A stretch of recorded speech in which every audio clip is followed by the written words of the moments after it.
All right, everybody, a little bonus blog tonight. We're on the streets of Prince Street here at Edinburgh, where we're going to have a fireworks show to celebrate the end of the tourist season in Europe. Little do they know, I've just gotten started. But I'll try and pan a little bit here. You can see the crowds. They're lined all up and down Prince Street. You had to have a ticket to get into the park. The park is right here in front of me, and you can see there the castle in the distance. That's where the fireworks are going to be launched from. We'll see how this looks. It may be a little bit too annoying to put up with a fireworks show on video. But there's supposed to be a concert that's going to be playing and fireworks tonight as part of this show. So it's about 9 o'clock. They're announced that they're going to start on time, but it's been over the 2 minutes that they said they were going to start, so I'm guessing they're getting started any second. Quick note on the rest of England. I have planned out the rest of my trip. I'll be going to York tomorrow. From York, heading to Oxford to see the university, and Blenheim Palace, which is where Winston Churchill was born. Then I'm going to see the Roman baths, Stonehenge, and finally Dover Palace, followed by the White Cliffs of Dover, which we saw featured on B-roll in the Olympics. After that, I'll head to London, and then from London on to Belgium. So I'll be wrapping up by Saturday. I will have finally gotten out of the British Isles. We'll have been almost 3 weeks, so I'll be about 4 days over time budget. From a financial standpoint, I'm about $100 total under budget, so that's been working out great, with bus taking up maybe a quarter of the expense, another quarter of expense being the hostels, and then the rest going to food and entertainment, maybe a quarter entertainment, quarter food.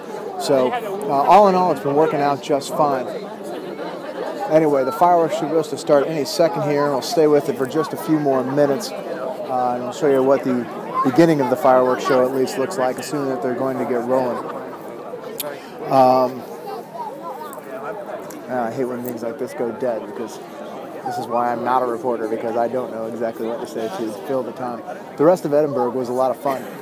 Was able to enjoy the monument, the big national monument, the monument with the big tower, which allowed me to get a great view over Edinburgh of all different directions.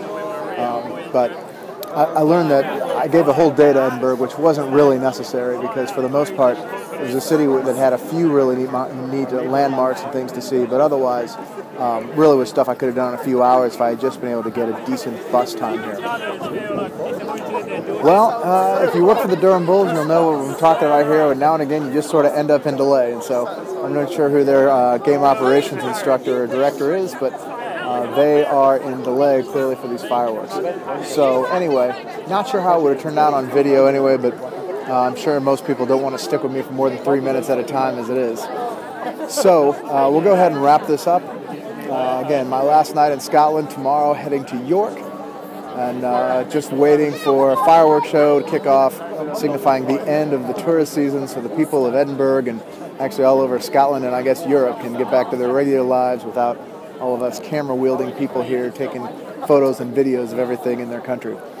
So anyway, sorry we didn't get to see any fireworks back home, but it should be a good show. I'm looking forward to it, and then off to bed, and then finally to England. Have a good night, everybody.